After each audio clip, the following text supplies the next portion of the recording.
Good morning, everyone. We are now starting this presentation. Welcome to everyone here and to everyone attending online. This morning's session, as part of our BuildingSMART International Standards Summit for Rome 2023, is Workshop Law at BIM Part 2. So we have our main speaker, Evelien Bruggeman, Director of Institute voor Bouwrecht, and she'll be introduced by Eduard, Construction and Real Estate Manager at Justitia.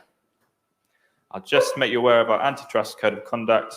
That BuildingSMART is committed to ensuring participation in the development of standards is unrestricted, and the process for their adoption is transparent, and standards that are developed do not favor any particular provider and are open, non-binding, and accessible to all.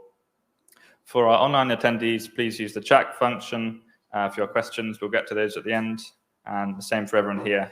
Save your questions and we'll come to the end of the presentation to address those. Over to you, Eduard. Thank you, Ra. Buongiorno. Good morning, everybody.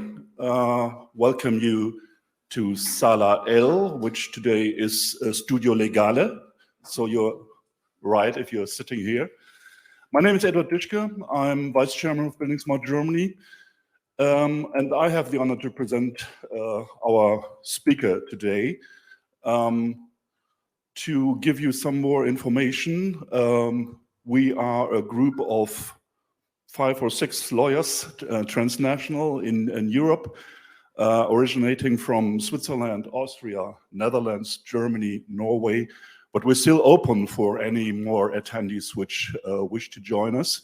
So if you have interest, then send us a mail, give us a card at the end of the discussion. And hopefully we will have a very fruitful discussion. I'm looking forward to it. Can you show up who of you comes from the legal field? Is there anybody with legal experience? That's good. So we're prepared for your questions. And what chapters do you represent? We'll just make a small show up here. I think the Netherlands is represented. Who else? Germany is represented. I see England, UK is represented. Any other nations? Denmark. Austria. Italy. Okay. Canada. Oh, very good. Hong Kong. Very good. Okay. I hope you enjoyed this session. I will introduce to you Professor Evelien Bruggeman, Director of the Dutch Institute of Construction Law and Professor of Construction Law at Delft University of Technology. And her presentation will be on BIM models or data sets and database law. We're looking forward to hear that presentation, and please give her a warm applause from the beginning.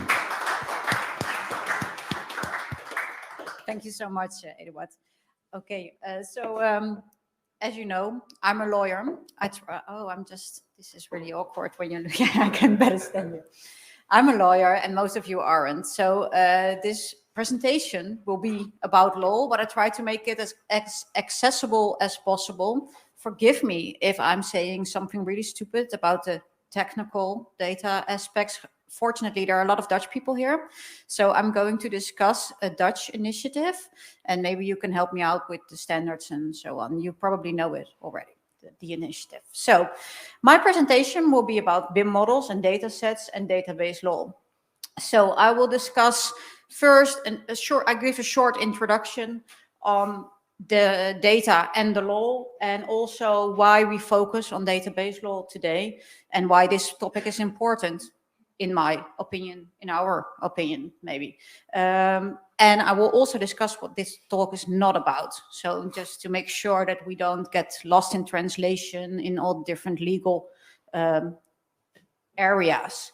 And then I will focus some more on the actual legal stuff. So I try to make it as accessible as possible, as I said. So I left out all the difficult case law, but I just try to make it easy to comprehend, and then maybe we can have a discussion about what you think about the techniques, the actual way in which we in the Netherlands in one certain project collect data, if you recognize this type of collecting data, and then maybe we could also have a discussion about the legal aspects. Do you really think there is a problem, and how could it be solved? So the database directive I'm going to talk about, or database law. Database law is stemming from a European directive. So probably, except from the people from outside of Europe, this will also apply in your country. This is just a European directive implemented into national law, but I will delve into that a little bit deeper. I will also come up in the end with some possible solutions just to tackle this problem, because it is really a problem. And maybe it's good to know for all the non-lawyers here that we are a group of lawyers. We are focusing on data and database law, but we are from, our background is we are construction lawyers, all of us. And we are used to being on the forefront and not at the back. We're not creating problems, we are the ones solving them before they even start. That's how we approach them. And we also see ourselves as just to be helping you guys with enabling everybody to use the data, instead of making all those kind of barriers, legal barriers for using them. So just to give you some peace of mind before we start. So, and then at the end we have some discussions about these subjects. So first of all, I want to delve a bit into how I, as a lawyer, saw the developments regarding data. We started really early on. This is the BIM guru, Charles Eastman, in 1975, discussing BIM, in which we had this very condensed situation in which we would just add to one model and create one model. But then later on, this is how it progressed. So this is from a report from 2016 from David Mosey from the Institute of Construction Law in the UK. And then we were already talking about all those different kind of models, assembling together one model. And I think this is important to keep in mind because of the subject we are going to talk about now, the database law. And what we do now, it's way beyond BIM. We reuse and deliver all different kinds of data sets and models to one another throughout an entire supply chain. So different parties are working on different models, and we are working with them and supplying them. There's a lot of reuse of BIM models, or just specific parts of models or data sets. Data packages, really specific data packages on use or maintenance of certain buildings are delivered throughout the supply chain, about materials or quantities during the construction process. User information also, but also we're working on what we call digital home files, but also in the UK, the golden thread, in which we try to enable constructional safety and making all those kind of files, which is also a transfer of data throughout the supply chain into the hands of different parties. But we also derive a lot of data and information from smart buildings, smart districts, and smart cities, even from people outside of the supply chain, outside of the contractual chain. So in most of the cases, really early on, when we're looking at Charles Eastman, there are a lot of parties who are already in a contractual relationship together. But what we do nowadays is we also collect all kinds of data from people we have no contractual relationship with, which is really important to keep in mind from a legal perspective, because we cannot arrange all those kind of agreements together if we're not in a contractual relationship. So the same goes for the digital twins and the linked digital twins, and this is what I already told, the data exchange outside of the contractual relationship. So what are the legal aspects relating to data exchange? Because we are, as I said, traditional construction lawyers, and traditionally, we construction lawyers, we're used to dealing with a patchwork of legal fields. So there's not just one construction law covering it all. We need to be aware of all the different sets of laws and all the different disciplines in which we work with the law. But now with the data exchange being becoming more and more important in construction, the field of construction lawyers is also expanding. So one of my predecessors at the Technical University in Delft described the legal field in construction law as a galaxy of different planets. And we should look at the different planets each time. And sometimes they are interconnected with each other when we look at certain projects, and sometimes they are not. And we're just looking at one planet at a time. So I talked about this in my inaugural address at the University of Delft last September. And then try to give you a sense of what the legal field looks like when we're looking at data. This is just data. This is not just construction law. This is only construction law when looking at data. And these are the legal aspects playing an important part in the legal field, but also in your field, not being a lawyer. So all kind of rights and laws and regulations and directives pop up when we're looking at data and data exchange. But today, I'm not going to look at the entire universe or galaxy filled with laws. I will only be focusing on one little planet, and that will be the planet of database law. So we're really dancing it down right now and only looking into one aspect. So what I want to discuss with you today is, could a BIM model be considered a database as defined in Article 1 of the database directive? But also, could a set of data, not a model, but just particular sets of data connected to, for example, a model, but also outside of a model, be considered a database as defined in Article 1, sub 2 of the database directive? So why is this important to know? Because maybe I'm just making it up. I just thought, interesting topic. We shouldn't do anything about it. Is there actually a problem? Or should we be aware of it? Is looking into database law too far-fetched? It's a question which is really realistic one. I don't think so, because of recent developments in the Netherlands, but also our experience more in general. But this is just a fine example to show you why it matters to look into these kind of laws. So on the right side, you see an article which has been published in our magazine of construction law, our monthly magazine. And this was in 2018. This is written by two public notaries who were working on the project I'm going to present to you as an example why database law matters. But they were already in 2018 way ahead of the curve, and they were thinking about connecting a database to the legal aspects, but going even further, going even beyond that. So it started all even before they wrote this column already, but that's when I met those guys and asked them to write the column. But they were really ahead of everything, and they published it in our magazine. So this is a video they made. They made it together with a large project developer in the Netherlands, and this explains one part of the project I'm going to discuss today.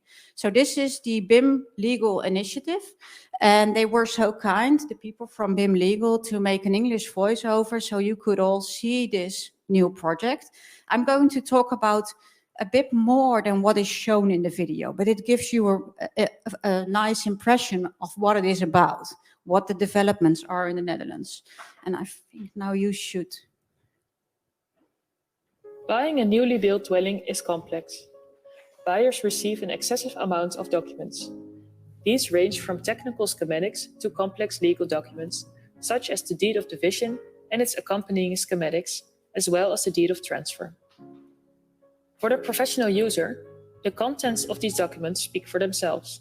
However, this doesn't always hold true for the potential buyer or future inhabitants. The information emerges during initial preparation of the construction project and is then condensed and immediately captured in BIM Legal.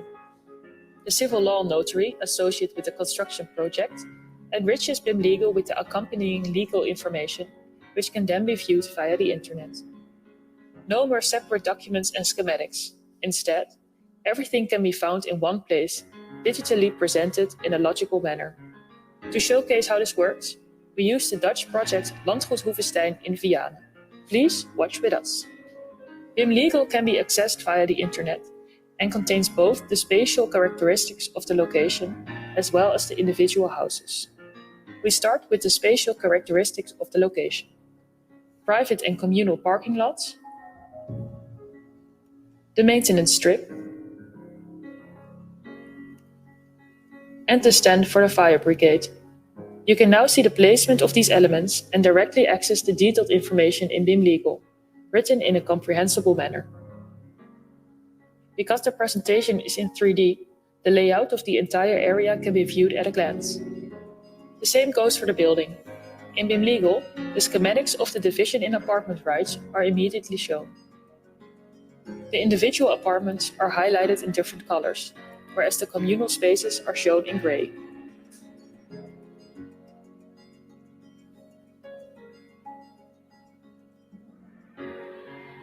Each element can be separately shown. Balconies and terrace areas, shafts, and privately owned walls and doors. With a single click, you can see which rights and obligations are applicable to the highlighted elements. Curious as to which terms are applicable to an individual apartment? You can also view every apartment and its accompanying terms separately in 3D.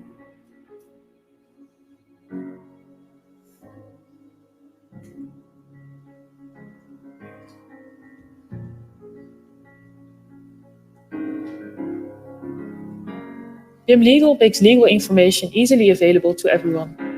Potential buyers and future inhabitants can gain insights in the rights and obligations that accompany the purchase of a newly built.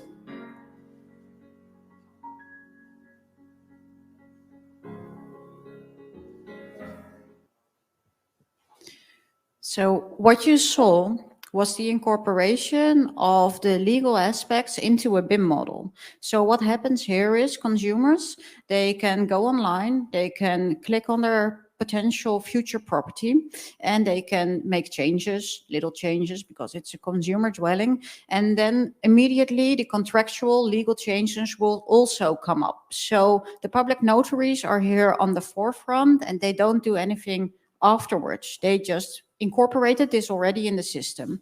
So as I understand it correctly, but there are Dutch people here who probably know way more about this system than I do, but they create the model using IFC, and they created a different model using the legal aspects, incorporating the legal aspects, so both contractual, but also the public laws relating to the property, using BCF, if I'm correct. And they incorporate those two models into one another. But it goes even further than this. So you can imagine, before you have a consumer entering this website, there are a lot of models made, a lot of design work is done by engineers, by architects, and so on. So they deliver all their information to create this environment in which consumers can buy their property and enhance it and review it and so on.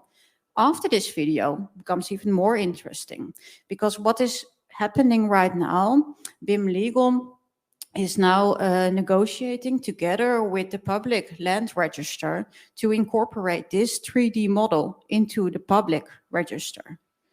So they are making it possible to allow to be 3D models submitted to the public register. It's not an obligation, it's just something that is made possible by the public land register together with this private initiative. So that's really something typically Dutch, I guess, because we don't have a top-down approach, we have a bottom-up approach. So we have really good private initiatives, and they get adopted by the public authorities and incorporated into the system. So this is just the first stage. There need to be more stages to make this possible throughout the entire supply chain and for all projects. This is just newly built consumer dwellings, and there's only the possibility, not the obligation. But later on, maybe we will have this for all kind of properties in the Netherlands. So this is the BIM Legal initiative. At one point, the people involved here asked us, the Dutch Institute of Construction Law, to look into database law, just to make sure that all the different models and all the data sets used to create this entire supply chain, which, as I said, starts before the video and ends after it, way after it, just to make sure that we were not infringing any rights from other people who were supplying data and models to this system. So this is why I think it might be of interest for you to know a bit more about the database directive and the database, the implementation of the database directive into Dutch law. Buying a newly built dwelling. Oh, this is the next one. And this is just a really not so professional picture I made, but I just try to make clear to you that throughout the entire supply chain, data gets submitted, used, reused, recreated, and then put on through to all kind of other parties. So we're using all different kinds of data sets, and we're giving them to others here in the process. So also, this is not just important for this specific project. I think this is important for a lot of similar projects, especially the ones I mentioned before. So the housing files and so on, where also different parties submit different data sets to compile one new data set, which might be a database. So if you looked at just one database, it could consist of different other databases or data sets. So it could be a data set from the architect, and it doesn't have to be the entire data set, but it could be an abstract of it. And the same goes for all the other data we collect and put together in another database. And I use the word database a lot, but we should now take a look at what a database is exactly according to the European directive. Is it a database under the directive? Because we can call it a database, but we still need to meet the legal requirements to make sure that it gets protected under the database directive. So I will talk about the definition in the Database Act, and I will talk about the implementation of the Act into Dutch law, which has been done using two different acts, so the Copyright Act and the Database Act. And then I will point out really short the public organizations who use in their public databases privately generated data sets by, for example, architects and so on, and they put it in, for example, the database of the Public Land Register. This is a specific point of interest. And then we talk a little bit about possible solutions to this phenomenon. I will not call it a problem anymore. So what we do not cover today is copyright on the design itself. So we should distinguish between the different laws connected to the different objects.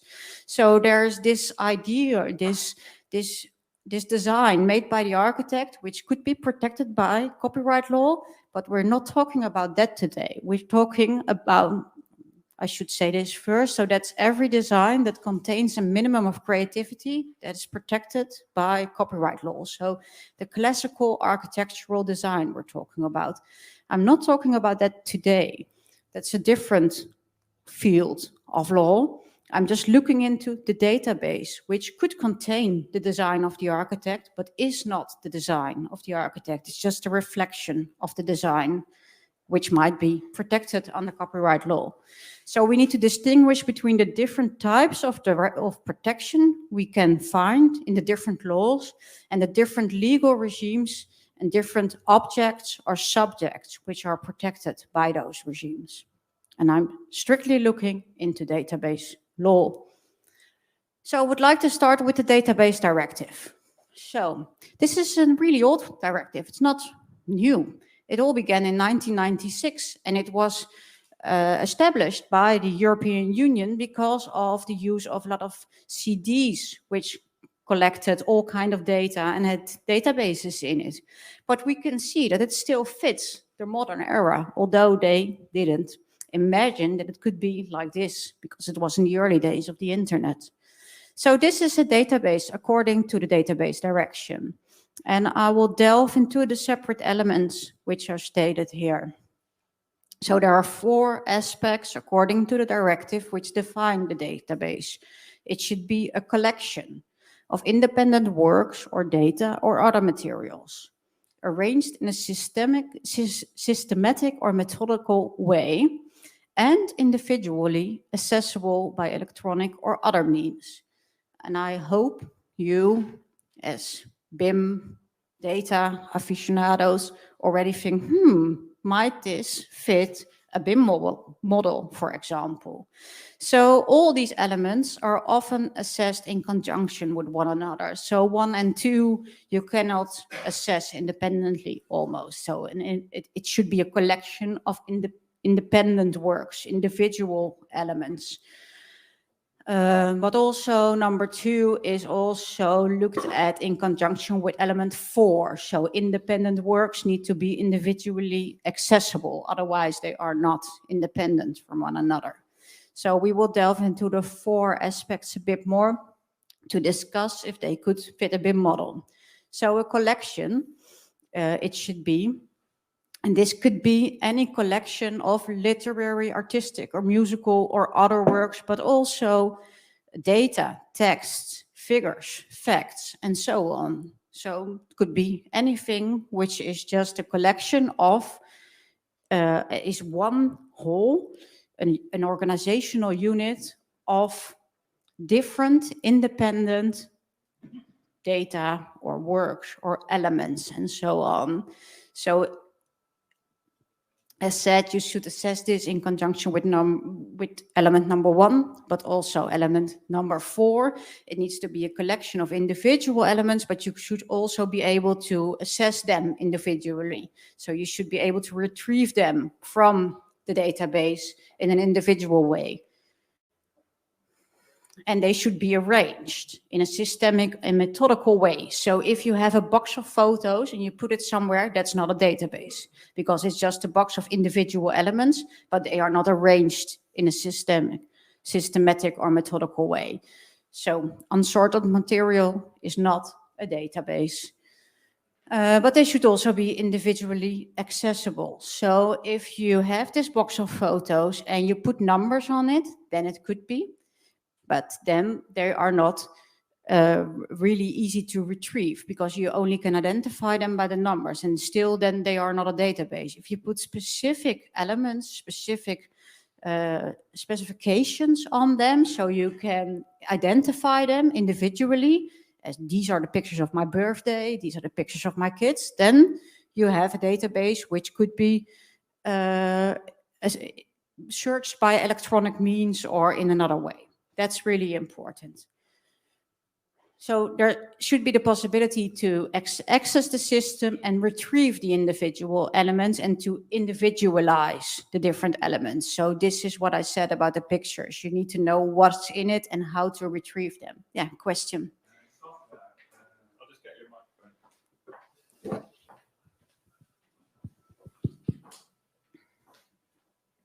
You said a number on each element is not enough to be in database, but on software level, there are just numbers used to identify each element. We call it a key. But then the number gets a certain meaning. Okay. And then it's already a step further. So the same thing you do when you're identifying floors or doors in a BIM model, then you give them a certain code, and then the code has meaning, and it makes it possible to retrieve it from a database. Okay. But just numbering it without then you need to know, okay, I need to have picture 3. But then you still don't know, other than that's picture number 3, but you need to know what the 3 means, number 3 means. Okay. Yeah? Okay.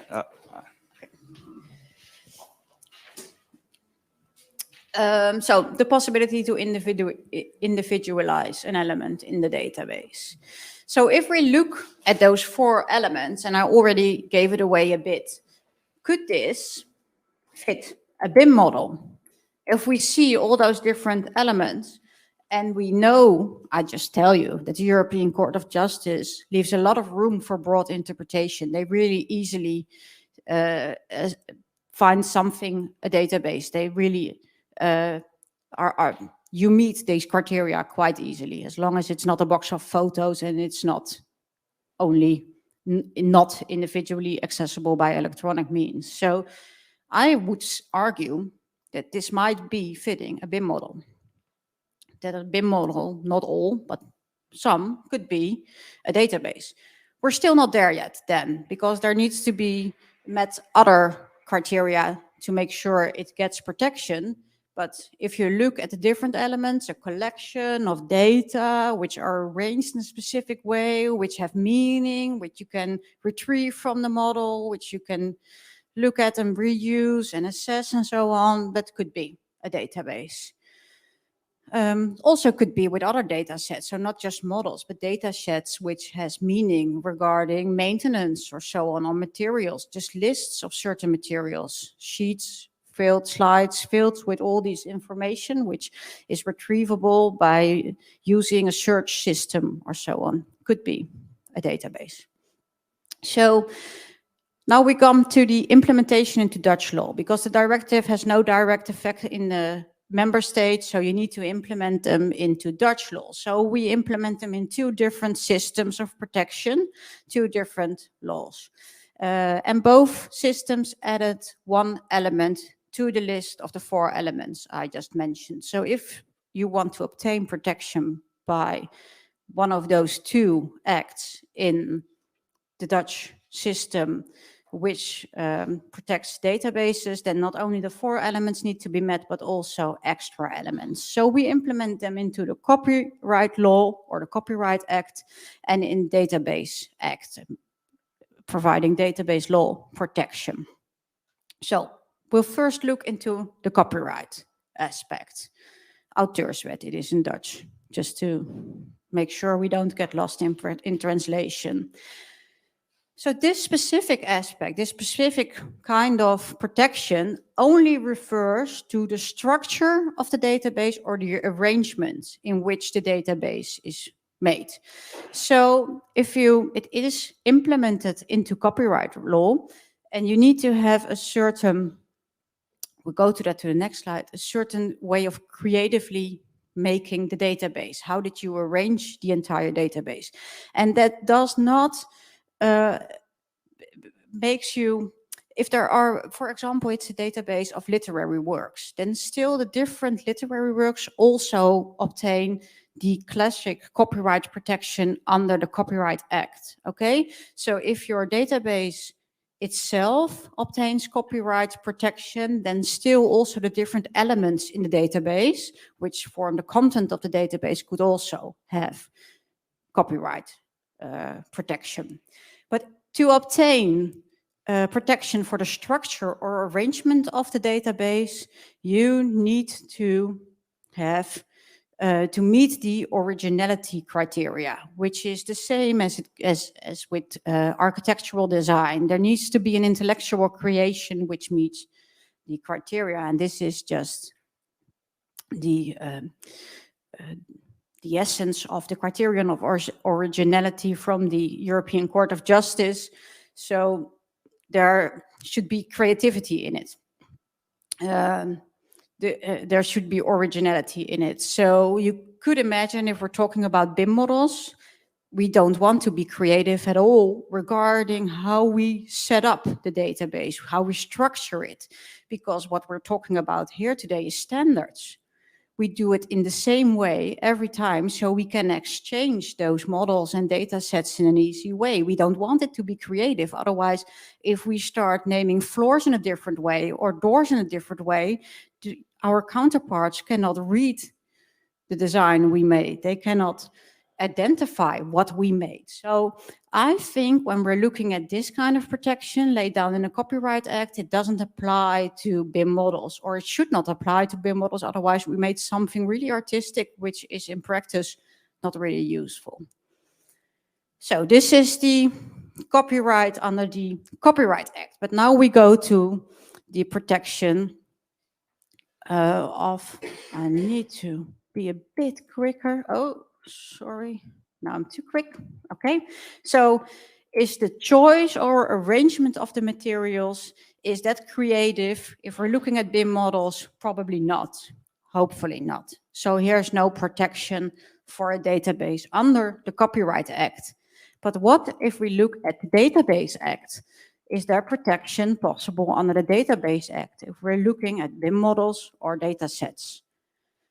So this specific part protects the contents of the database. So not the structure, but the contents. So the individual elements, the data you retrieved and you arranged in a specific way.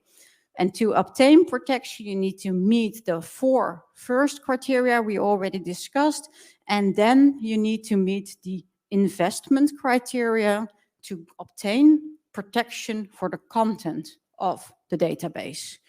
So if we're looking at the investment criteria, this is just typical lawyers, okay? This is what we expect to be established before we obtain protection.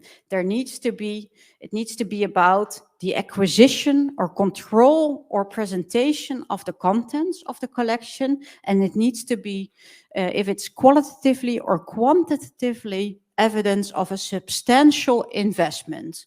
So,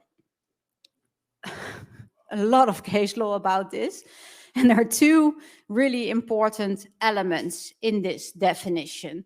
So, the investment in the database should be in the acquisition, control, or presentation of the data. So not in creating the data itself.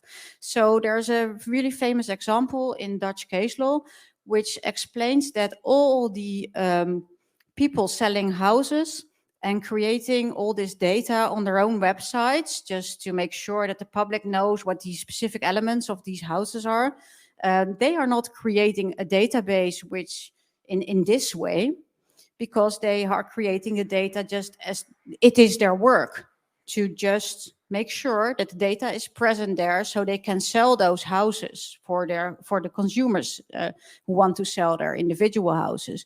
But what could be a database which meets the criteria of acquisition, control, or presentation is a website which is surfing all those different websites selling houses, creating a new database, and making sure that this data is easily searchable. So what you do just as your main living, to make a living as the seller of houses, that's not just making acquisition of the database or controlling it or presenting it. No, that's just the thing you do. You create the data. But if you do something extra to make sure that it becomes a database and it's searchable and so on, then it could be the acquisition, control, or presentation of the data. Really a lot of case law, really not easy to understand, but you could imagine, I'll go back one. You could imagine if we're talking about BIM models, then what the architect does is in a way, he's creating a design, but he's also creating a BIM model. And as long as he is creating the design also on paper, for example, and the BIM model is something extra, which could be used alongside the entire project, and it's resupplied through the entire supply chain, and he's doing something extra, probably, could be. If he's just already doing this all the time, that's just what he does. He makes this model regardless of him creating the design itself, then maybe you could argue, no, he's just creating the data. But if he's making it as something extra to make sure that throughout the entire process, the data is used and reused, then maybe it falls within the definition of the supply chain. So especially when we're talking about the example of BIM Legal, there's a lot of extra data created or submitted to the database to make sure that this can be used throughout the supply chain. And then there are parties doing extra work. They're extracting extra data, they're supplying it. They would not have done that in another way. So it might be possible that you meet this criteria then. And then this is the other part which needs to be met, the other element which needs to be met. And this is really a black box if we're talking about case law. When is there in quantitatively or qualitatively way a substantial investment? So we're looking at time and money and effort put into creating the database itself and making sure that the data is right and that it is easy searchable and that we have the right a type of software and so on, and that we have specialized people with certain skills who are able to retrieve the data and make sure that they are correct. So if we're looking into BIM, when you need, in this stage, specialists who go through the data sets, who make sure that they are correct, there's money involved, there's a lot of effort involved to make sure that we can resupply it again.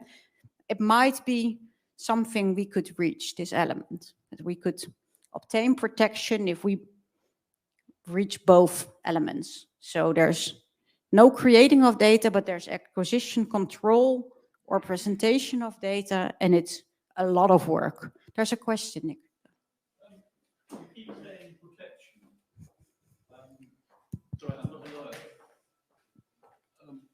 When you say protection, Yeah. against what? Yeah, I have a different slide on what we protect. That's the next step. Just another question from a non-lawyer. Is this and or between those points? And. The both have to be fulfilled Yeah. to get the protection. Thank you. A really good question. I should have said that, so thank you. Yeah. So be aware there's a lot of case law, and I'm thinking in certain cases we might reach this the definition when we're using BIM, but not in all cases. It totally depends on what is done and how it's done and how much time and effort it takes. So what kind of protection? The first criteria needs to be, the first 4 criteria need to be met, and the investment criteria.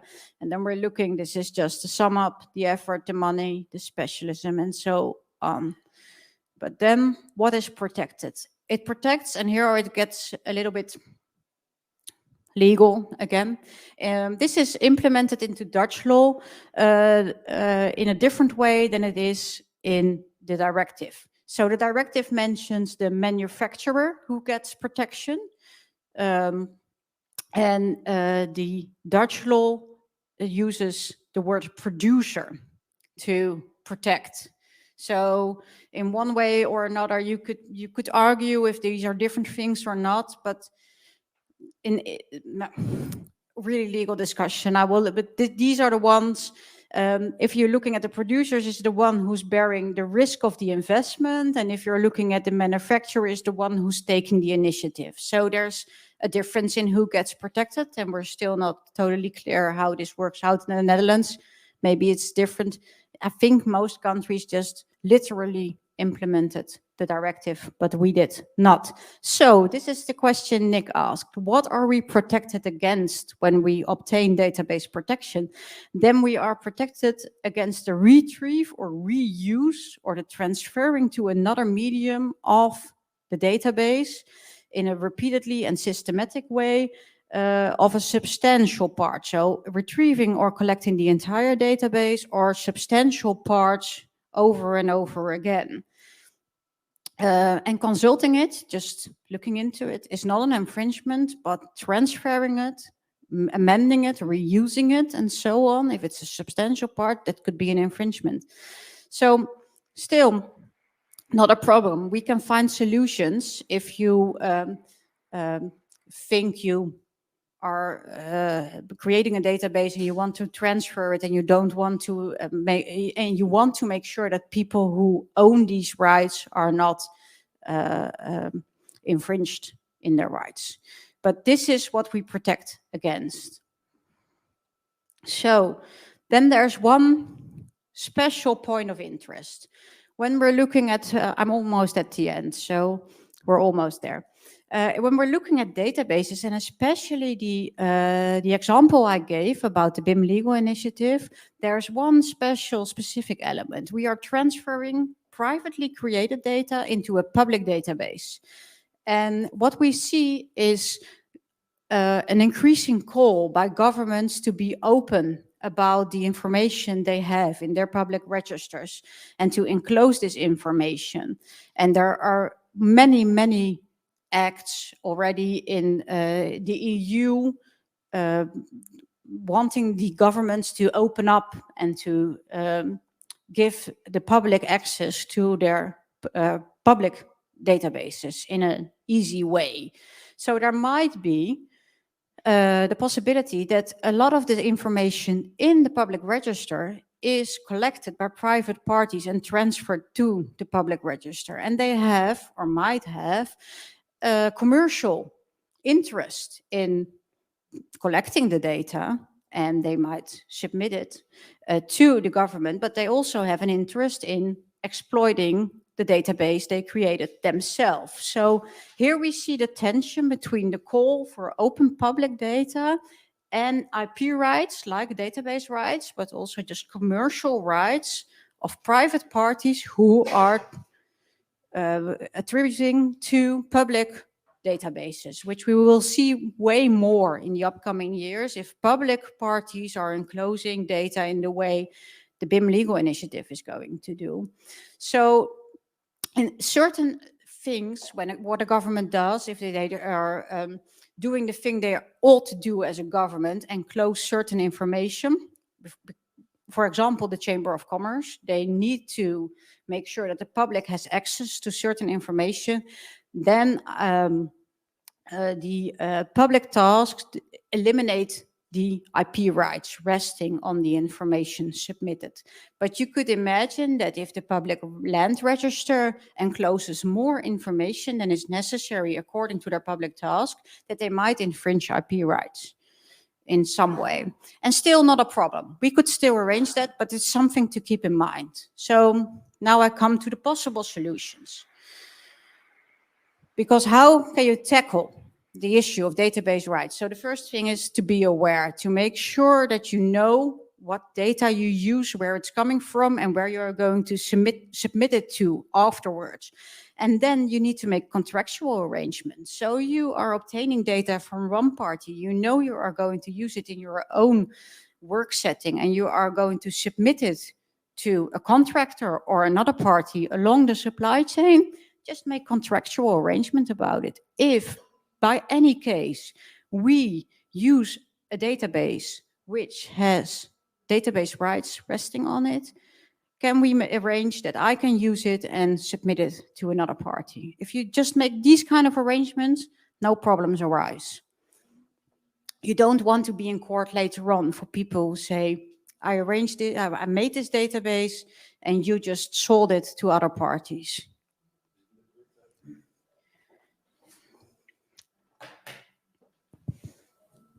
Is it a little bit the same if an architect sends his database to a contractor and the contractor sends it to his supplier? Mm-hmm. It's also a next step. Yeah. That's also if you send it to the government and the government opens it up. Is it the same kind of arrangements? Yeah, it's the same because there are throughout the supply chain, different databases or data sets could be delivered. So you're infringing might be, doesn't need to be, but it could be that you're infringing different parties along the way, their rights, infringing their rights. Yeah? But it's easily arranged by making contractual arrangement throughout the entire supply chain. There might be another solution, and this is something also a new initiative in the Netherlands, and they are working right now on federated data sharing. That is how they call it. So this is what it is. Federated data sharing. This is from a government report, just to give you an idea. And what they try to establish in the Netherlands is making sure that when people do resupply all kinds of data throughout the supply chain, they also have made arrangements about the rights resting on those data sets. And there's maybe you've heard, and otherwise you guys certainly know, but maybe you, the other people not from the Netherlands, already heard that there's a new Dutch initiative, which is now called DSGO, which is first of all mapping out all the different supply chains in the Netherlands using data and what kind of standards they use and how they resupply everything through the supply chain.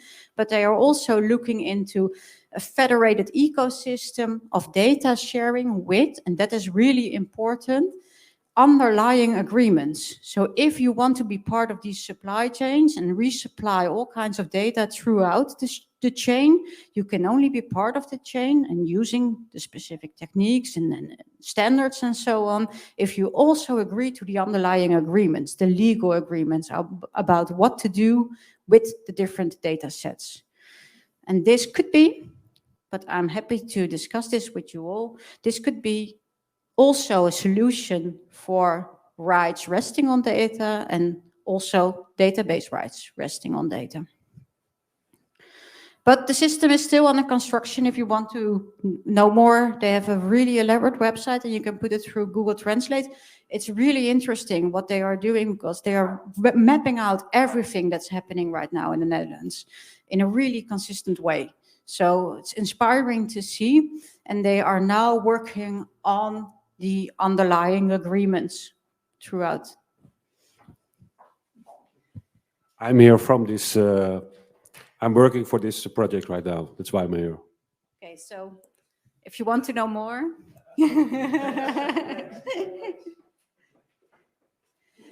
So, I'm looking forward to discussing this with you.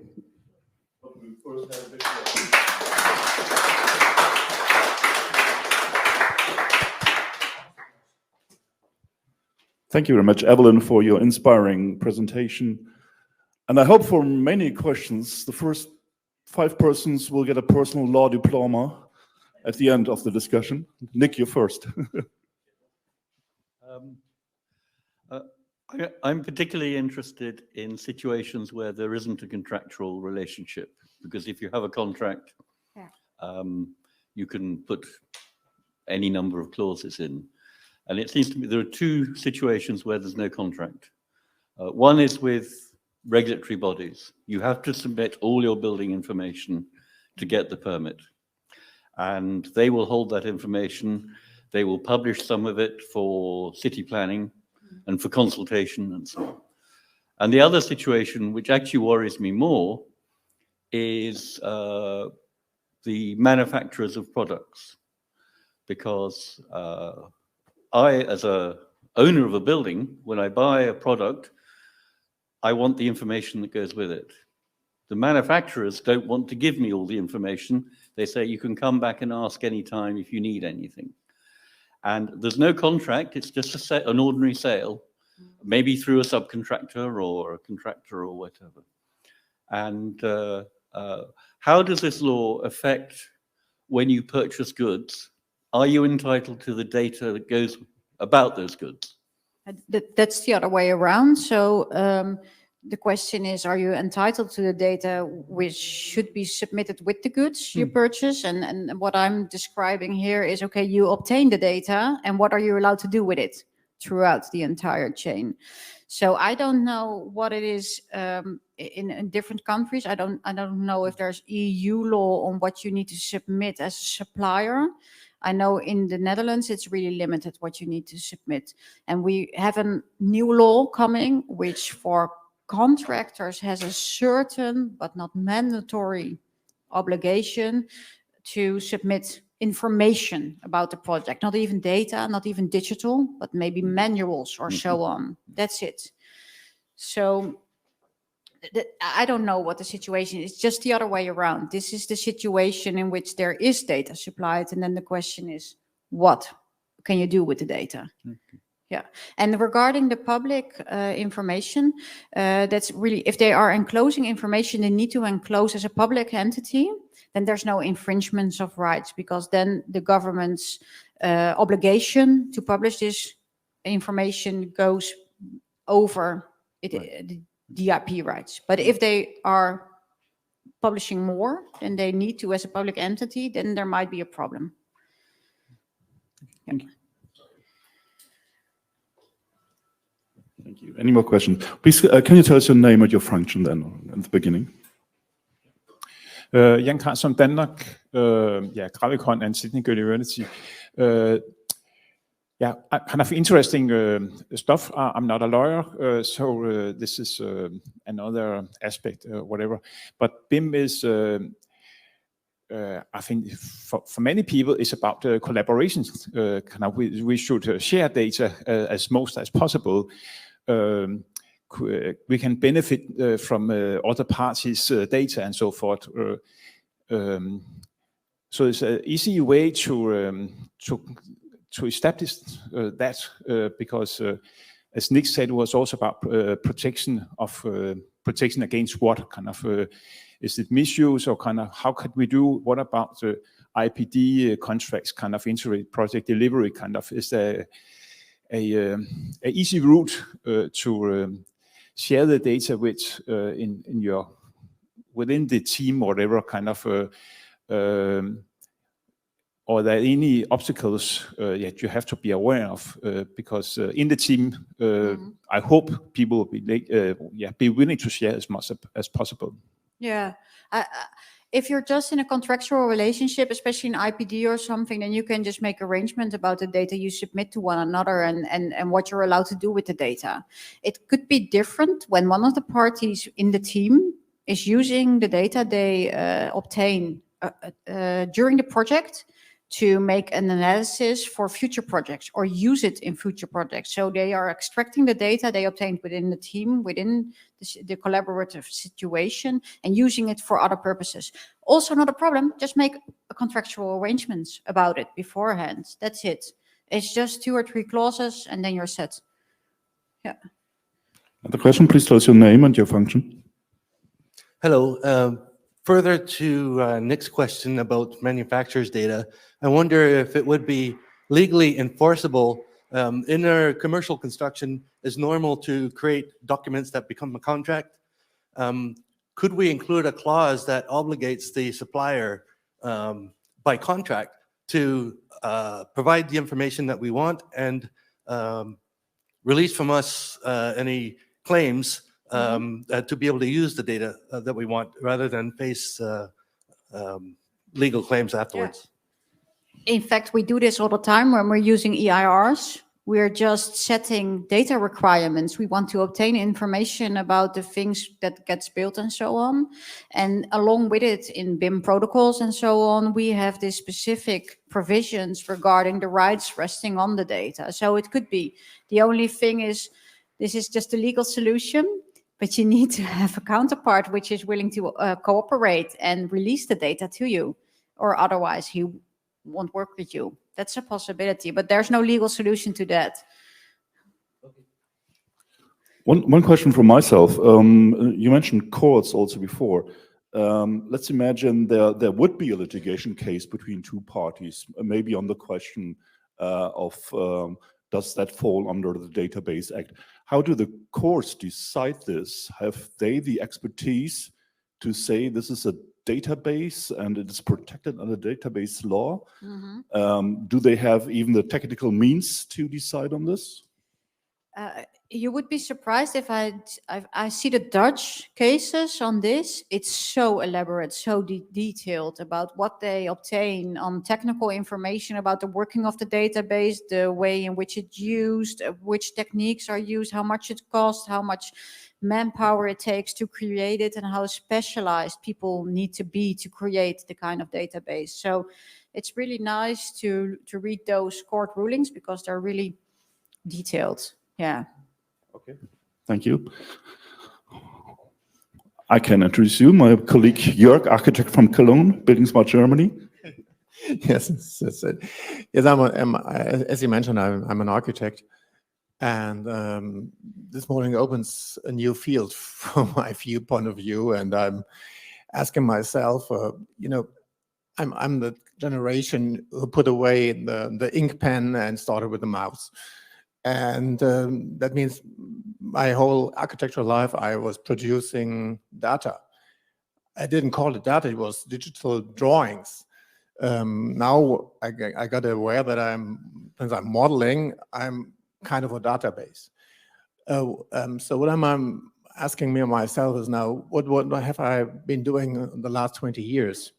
When I was digitally drawing producing data that could be copied as much as and then there was also some digital information in it, not only by my profession, but also by fire rating informations. And I put some information in my drawings that could already belong to your theme that you were just mentioning. So you just said it in a quote from 2016, and I'm asking myself, what have we been doing the last years? Has there been a problem that nobody was aware of? And we have now new awareness and discuss it, have a new field that we should treat?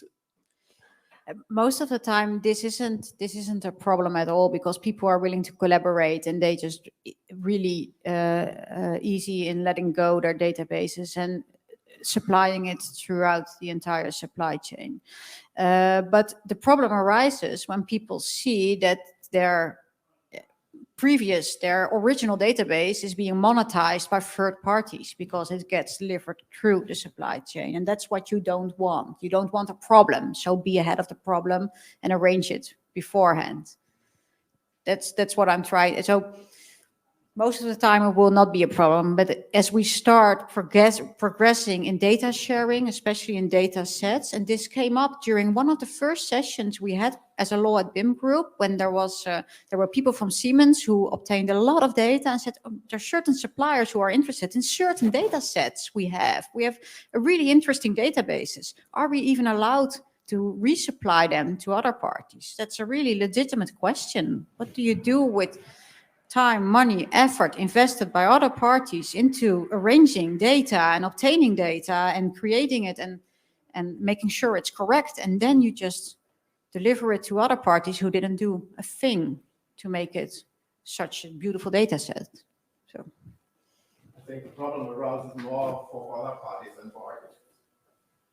I think, as you said, thank you. The problem arises for other parties than for architects. Because for us, it's just the creative part might be a problem, might be a problem. But as you said, parties that are beneath our planning might have much more impact in your themes. I just get aware of that. Thank you.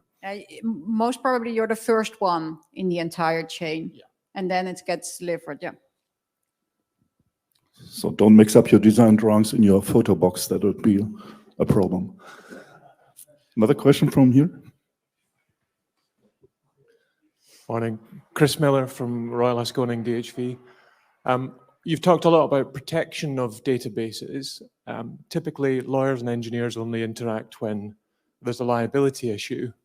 BIM models and sharing of data, there's a first touch principle and a last touch principle in terms of who is responsible for the data in the database. So can you talk about liabilities in databases and who owns the responsibility for the data?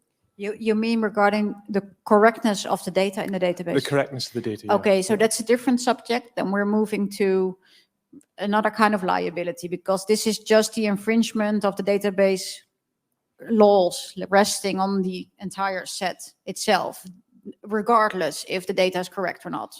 If you're just reusing it, there might be a problem. That's a really difficult topic, because I've looked into that when looking into liabilities regarding mistakes made, but also liabilities regarding supplying incorrect information. It's really a gray area still. Who is responsible for what? What kind of arrangements did you make with your counterpart about the data? So usually when we're talking about architects or engineers or consultants, they are using a type of service contracts, and usually those are not what we call in Dutch resultaatsverplichting. So you're not obliged to deliver correct data. You just have to make sure that you do your best to deliver up to your ability, the state-of-the-art kind of data. So you can make mistakes to a certain level. And I think this does apply still when we're looking at the current situation, how we use digital means on creating designs and so on, that the standard on which we hold architects and engineers accountable is still the same. But how we fill in the standard depends on how advanced the system is you use. So I can imagine that within 10 years, if we have certain models which can automatically generate and detect faults or mistakes, then the standard also changes, or how we color, how we see the standards applying to architects will change. But at this point, when I look at the Dutch situation, it might not differ from other situations when not using digital means. I hope it helped, but it's a really difficult here. Johannes might know more. He's also a lawyer. So. Okay. My colleague Johannes from Oslo. Thank you for the excellent presentation, Evelien, and really like the sky picture as well. I just wanted to add to that from a case law perspective. I've had a few cases where, the objectives that you pull from your library that are going to have tons of information that's not necessarily what you're looking for at the time. The architect might send you some objects that tell you something about fire safety or soundproofing and stuff like that. And I think I don't even have a consultant anymore that dares to not have this in their terms and their offers. You should really have reservations against that, because unless it's specified somewhere that you're only responsible for properties that are within your scope of services, then it really needs to be put out somewhere. It's a huge risk, I think, that you will not be responsible for anything outside of the scope of services. You can put it in your offer, you can put it in your contracts, or you could simply let people know when you send them something that it's not vetted in terms of what's outside of your own scope. I think that's an important way to minimize risk in your operations. Or otherwise, you need to get paid for washing the model, right? Because it takes a few hours to take away all those properties. Yeah. So then if that's explicitly in your contract, that you check and recheck and you make sure that the data submitted is correct, then there's a different situation. But I haven't come across this yet. No.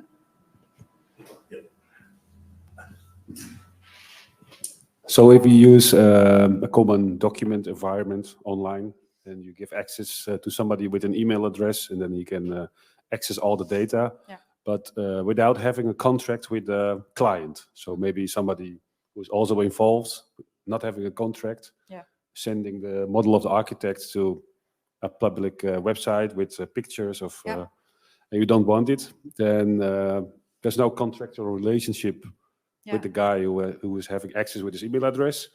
Then the national law is probably having some agreements about how to deal with that kind of situations.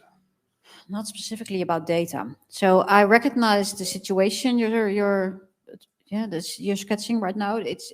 What happens a lot in the Netherlands is a lot of bilateral relationships where all the consultants have bilateral agreements with the client, and they work together in a collaborative way, especially when we're using an early contractor involvement model or something, but they don't have a contractual relationship with one another.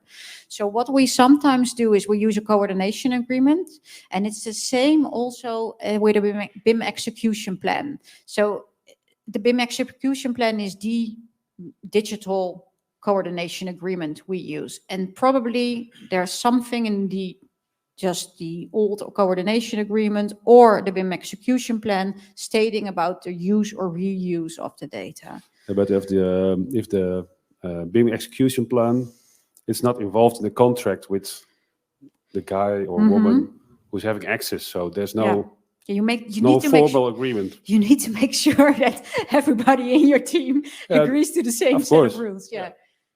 So only give access to someone who has an agreement with the project. Yeah, not to be just overly formal, but just to make sure that you don't get a conflict afterwards. Yeah. Or maybe a checkbox while signing up for the system, where all the agreements are behind, maybe. But then it becomes a set of general terms and conditions, and it's like easily to nullify and so on. So I would say just make it specific in your agreement, and make sure that it covers all relationships. Thank you. some more questions. Take you first, then there will be the second question for Nick. Thank you. My name is Gergo from the Netherlands. I have a question in response to that from the CDE. Let's say you have a collaboration platform and the subcontractor makes his own 3D models with, let's say, some kind of dummy data for, how do you call it? Collision detection, crash detection. Yeah. On the same platform, the contractor can see the models and they see the details of that. Well, let's say that kind of heater, which is just used as a dummy. Mm-hmm. Do you make false promises to the customer because you use that model in that 3D model? Oh, it's Or are you also different kind of ball game outside of database law. So you think there are certain expectations created by providing a dummy in the CDE? Yeah, let's say I make an installation model and I use a heater number model A, for instance, just because I want a clash detection in my construction. Mm-hmm. And later on, in reality, is used heater number C. Mm-hmm. So did you... Okay, yeah. So there are different. This is about how we evolve during a contract. What expectations are made? What promises are made during the process, and what you could expect as a client from your counterpart. So, as long as if you're clear that you're only using it as a dummy and that you're running tests, then I cannot imagine that a client can demand something based on the dummy you put in the CDE, because he has beforehand his requirements, and these are the ones you need to meet. If you meet them in the end, then unless you've promised along the way that you would supply something which was way better, which you didn't if you just use it as a test dummy in the environment, then I don't see a problem. But this is all about what we call the explanation of contracts. What did you promise one another during the relationship? But as long as you're not promising anything, but just supplying dummies, then I don't think you made a commitment to it. Okay, so about that,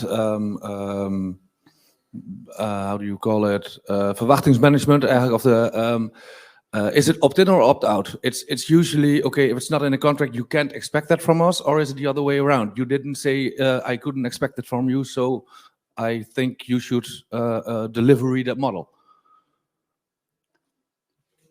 First of all, it's what you ask beforehand. That's what they need to meet in the end. But if along the way you make promises which are exceeding the first demands, and you make promises about those, then you need to meet those. So everything exceeding the initial offer you made, you need to match. But the question is, did you make an offer by putting the dummy here?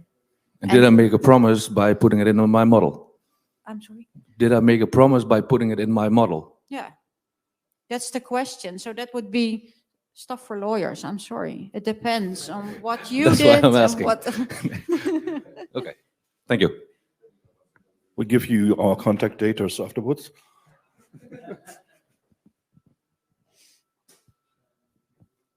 Hi, Nick again. I want to go back to something you said about architects. I'm an architect at heart. You said that if there was a paper drawing and then it was put into the BIM, that was different than if it was just put into the BIM. I think we have to be realistic. It's 10 years since a project was done in Norway which was completely paperless. Mm-hmm. It's 4 years since a project was done in Norway which was completely drawingless. And so we have to think about a situation where the only information is the BIM databases. Yeah. And of course, there will be exceptions, and we may make drawings to please the client or whatever. But I think we have to think about a situation where if the only information is the BIM model, mm-hmm. and similar databases, then how does it work? We can't have a situation where the architect may or may not have sketched something on paper the day before he put it into the bin. That's ridiculous. Yeah, but what I meant by this example is that on the one hand, the architect is creating data because he's making a design. On the other hand, he's doing extra things to make sure it matches the data requirements of the. It could be. It doesn't need to be. If he's just creating a design in BIM and he's not meeting specific requirements, but if he's doing extra things because during the maintenance phase they want to have specific information and he's already supplying it throughout the supply chain, then you could argue, I'm not saying it is so, but you could argue that he's not just creating for his main process, he's also making sure that the information gets arranged in a way that it can be used throughout the supply chain. And then we're in the slide in which the difference is between creating data and arranging the database. It's a gray area. I'm sorry. If you want to state that there's no infringement of the Database Act, then you just state, I created everything, okay? And I resupplied it. If it is creating data in itself, then it's not protected. Anybody else? Yep. Brian Rasmussen, Bravida, Denmark. Two-part question. First part is when I'm a technical contractor. So when we have a contract with a client, do they need to specify intellectual property and database directives and so on in the contract, or is it enough that they specify in the contract what data they want us to deliver, and then they can do whatever they want with that data? That was part one. Mm-hmm. Second part is most constellations we have a contract with the client, and then the client has a contract with the consultant, and then we have to work without a contract with the consultant. Yeah. And what are the liabilities in that constellation? Yeah, that's the same situation you just supplied. The first one was when you have data requirements as a client and you demand it from your contractor, do you need to be explicit about the rights resting on the data? If you want to be sure, just be explicit about it. But if you are already demanding data in a specific way, then you also imply that you use it in a certain way. But just be aware that then we are looking at the intended use, or what should be expected to be used by the client. So if he's resupplying it to parties you as a contractor would not expect it to be resupplied to, then there's a different situation. So my advice would be just be explicit about what what your rights are regarding the data you are demanding. Then you don't have a problem at all. And then the other question was about the not being a contractual relationship between the contractor and the consultant. And that's really often the case. So then I would advise to make arrangements, which in practice already happens a lot if you're using a BIM execution plan through bilateral contracted parties. And that's also an agreement, a BIM execution plan. It's just a coordination agreement on data exchange. Another question from Denmark. Yeah. Thank you. It's not directly related to what you presented, but we have been using BIM for some time in Denmark, and there was a requirement from the government in 2007, and there was different documents made, and also now the ISO 1950 comes. But in Denmark, they have to be in the view that we should have as little as possible in those type of special stuff for BIM and ICT and so forth, because it had moved into the ordinary regulation of how you make contracts, which services you're providing, and they are part of the ordinary contracts. So you tend to have something with this. Is it part of the contract, or is it not? Kind of, do you have requirements in the contract and the services that should be provided by architects, engineers, and so forth, and still have it also in the BIM execution guide, the kind of plan, so kind of the the view in Denmark has been that it should be very limited what should be related to BIM and ICT and so forth. And then the 9650 kind of goes from a Danish perspective in the other direction. What is your view? So should there be some special documents for BIM and then leave it out of the standard contract and services that are provided, or should it move into the standard services that are provided by companies or whatever kind of? But it's decided on that in the association and things like that. It's covered the whole industry in Denmark. Yeah, I think it depends on what kind of contract it is.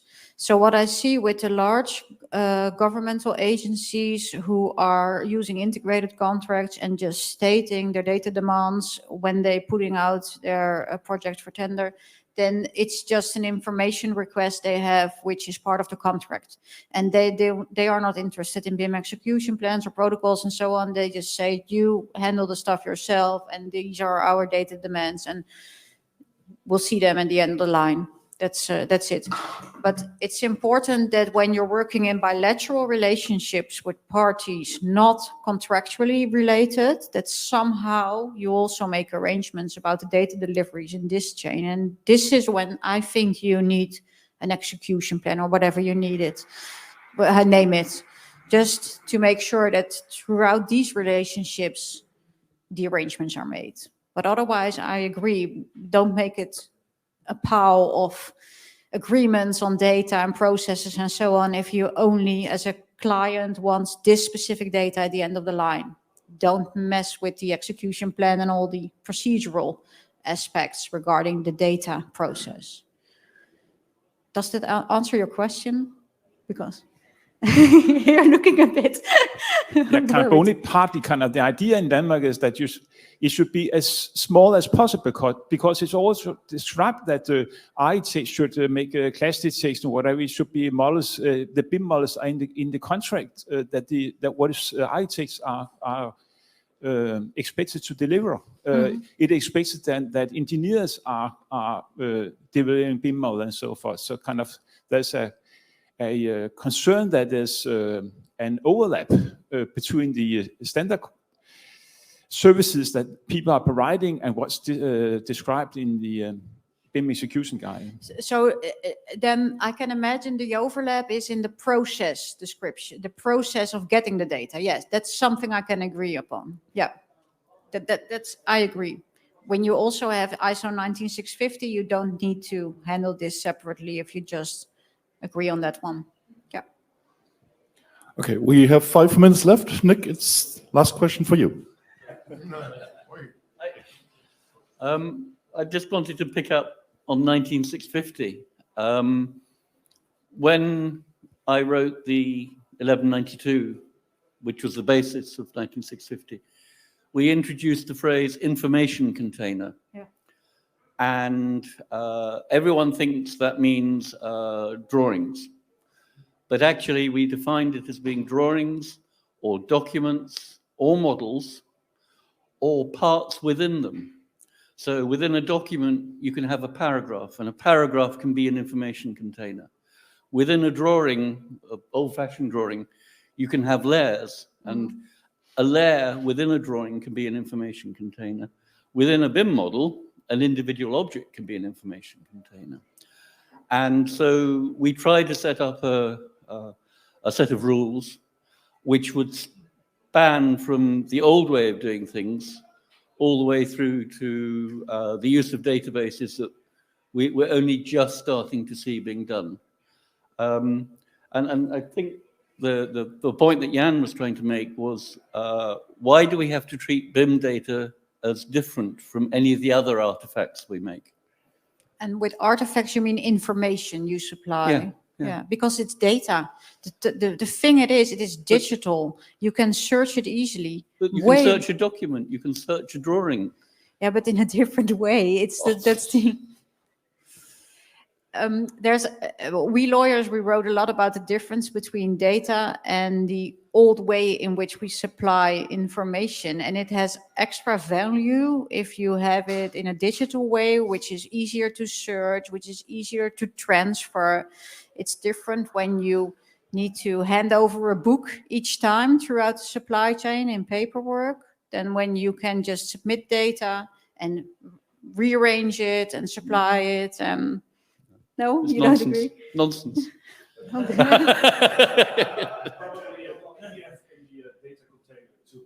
I'm sorry. One PDF might be a data container too, if you can search it. No, then you need a couple of, if I'm looking at the definition, then you need a couple of elements. So a PDF is just one element, but if you are able to subtract different things out of it and make it searchable, and you could see that's one element out of the PDF, I think it fits. But I think when we're looking at the directive and the case law about it, then you need different elements which form a collection and are also searchable in an individual way. Yeah. I think we're almost in part 3 of a Law on BIM session, and that brings me to the point. CS is a permanent institution. The Law on BIM group consists since 2018, yes. It's Michael from Vienna, it's David from Zurich, it's Johannes from Oslo, it's Evelien from The Hague, and it's myself from Düsseldorf. So if you want to stay in contact with us, please leave us your cards. We will get back to you if we have another session, if we have another open session, maybe in one of the buildingSMART summits, maybe online between some summits.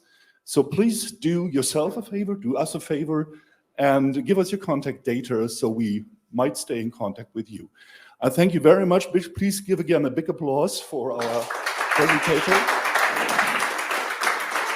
And a big applause for you too, for your vivid discussion. So we enjoyed it very much. I hope you did too. See you soon and have a good day.